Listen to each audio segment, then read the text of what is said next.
Assalamualaikum warahmatullahi wabarakatuh.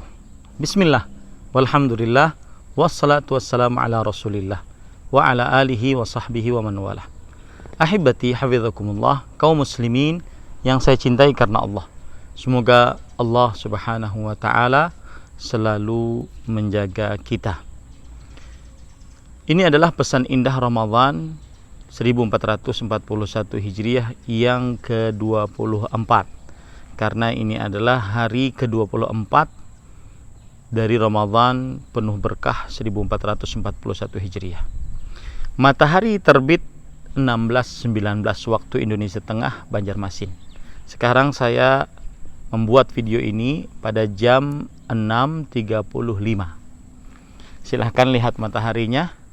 Allahu a'lam apakah tadi malam Lailatul Qadar atau tidak. Yang jelas kita berdoa kepada Allah Subhanahu wa taala, semoga amal ibadah kita diterima oleh Allah Subhanahu wa taala. Pesan indahnya adalah jangan pernah meragukan adanya Lailatul Qadar setiap Ramadan sampai hari kiamat. Ahibati hafidhakumullah, ada sebagian orang menganggap bahwasanya tidak ada Lailatul Qadar dengan berbagai macam retorika yang dia sampaikan. Dia menganggap bahwasanya Al-Quran sudah turun, kemudian Al-Quran diturunkan pada Lailatul Qadar. Jadi Lailatul Qadar hanya terjadi pada saat Al-Quran diturunkan. Maka jawabannya, ini adalah pendapat yang sangat keliru, karena menyelisihi Al-Quran, menyelisihi hadis Rasul, menyelisihi ijma' dari para sahabat Nabi radhiyallahu anhu. Maka tidak perlu didengar perkataan ini. Saya akan nukilkan ijma' dulu deh. Karena ijma' itu berasal dari Al-Quran dan hadis Rasulullah SAW. Imam Ibnul Mulaqqin rahimahullah yang bermadhab Syafi'i, beliau mengatakan di dalam kitab Al-I'lam bi Fawaidi Umdatil Ahkam. Lihat, ini perkataan seorang ulama besar dan bukan hanya perkataan ahli sastra atau ahli budaya. Lihat, ajma' man yu'taddu bihi minal ulama ala dawami Lailatul Qadar ila akhir dahr.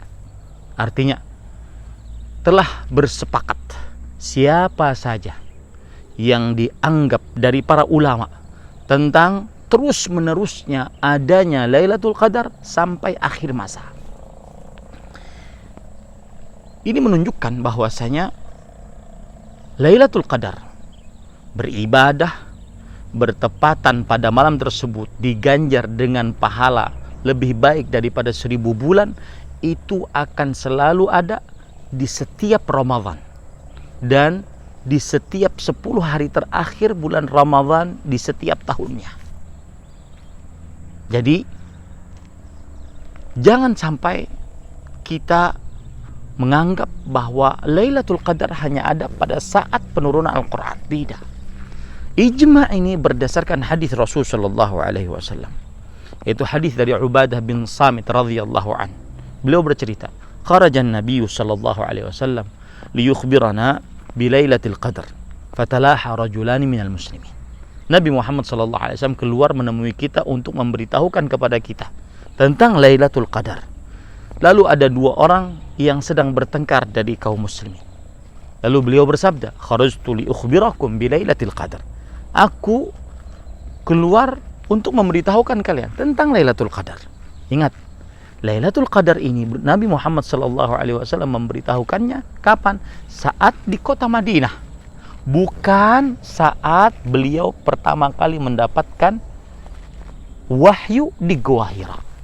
Di Lailatul Qadar tetap akan selalu ada di setiap Ramadan, di setiap 10 hari terakhir bulan Ramadan.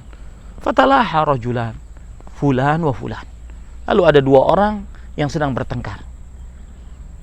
Farufi'at, lalu diangkat. Apa maksud diangkat? Lihat, perkataan ulama besar abad ke-9 Hijriah, Al-Hafidh Ibnu Hajar Al-Asqalani Asy-Syafi'i, dalam kitab beliau yang sangat fenomenal, Fathul Bari.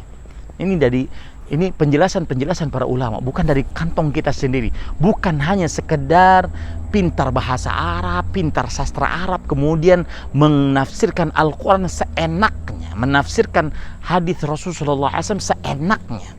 Lihat, rufi'at, ay rufi'at min qalbi fanasitu ta'inaha, yaitu diangkat dari hatiku lalu aku lupa tentang penentuannya, listighali bil mutakhasimain, karena sibuk dengan dua orang yang sedang bertengkar tersebut. Ini pendapat yang pertama. Waqila al-ma'na farufi'at barakatuha fi tilka sanah.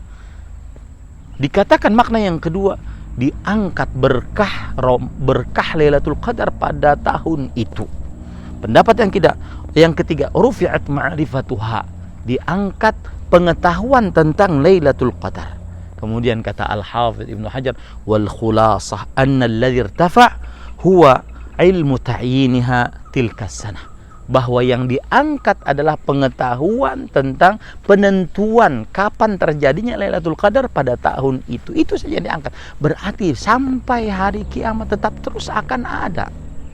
Kemudian Nabi Muhammad SAW setelah itu bersabda, wa asa an yakuna khairul lakum faltamisuha fit tasi'ah was sabi'ah wal khamisah. Mungkin itu lebih baik bagi kalian, maka carilah. Lihat, kata carilah ini perintah Rasul Shallallahu Alaihi Wasallam untuk para sahabatnya dan umatnya sampai akhir masa. Karena setiap sabda Rasul Shallallahu Alaihi Wasallam senantiasa sampai akhir masa. Carilah yang ke-9, yang ke-7, yang ke-5. Maka di akhir hadis menafsirkan awal hadisnya bahwa Lailatul Qadar akan tetap sampai hari kiamat. Karena Rasulullah sallallahu alaihi wasallam setelah mengatakan farufi'at, diangkat pengetahuan tentang Lailatul Qadar pada tahun itu, maka faltamisuha, carilah. Ini menunjukkan bahwa adanya Lailatul Qadar, beribadah bertepatan pada Lailatul Qadar, yang mana para malaikat turun. Disebut dalam sebagian orang mengatakan bahwasanya tidak ada kita lihat malaikat rapat, tidak ada. Ini tidak benar, ini penghinaan terhadap para malaikat, penghinaan terhadap Lailatul Qadar, bahwa Lailatul Qadar akan terus ada sampai hari kiamat. Siapa yang beribadah pada malam tersebut, maka diganjar Lailatul Qadri khairun min alfi syahr. Beramal ibadah pada Lailatul Qadar lebih baik daripada beramal ibadah selama 1000 bulan. Jadi wahai kaum muslimin, jangan pernah percaya bahwa Lailatul Qadar hanya ada di zaman Rasulullah SAW saat diturunkan Al-Quran. Tidak ada di zaman sekarang. Itu tidak benar. Menyelisih Al-Quran, menyelisih hadis Rasul, dan menyelisih ijma' para ulama. Oleh karena itu, nanti malam 25, mari kita bersemangat beribadah kepada Allah Subhanahu wa taala. Semoga amal ibadah kita bertepatan dengan Lailatul Qadar. Semoga penjelasan ini bermanfaat dan perjuangan belum selesai. Ini hari-hari puncak-puncaknya berkahnya Ramadan.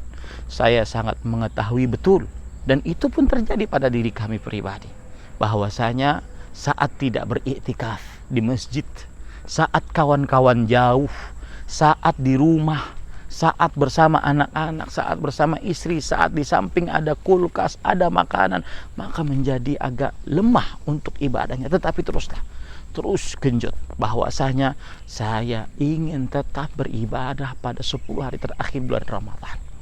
Semoga kita mendapatkan berkahnya Ramadan. Puncak keberkahan Ramadan ada pada 10 hari terakhir bulan Ramadan. Jangan pernah kalah sebelum pertarungan selesai. Sallallahu ala nabiyina Muhammad walhamdulillahi rabbil alamin. Ahmad Zainuddin Al-Banjari, Pesantren Intan Ilmu Barito Kuala, Kalimantan Selatan, 24 Ramadan 1441 Hijriah. Wassalamualaikum warahmatullahi wabarakatuh.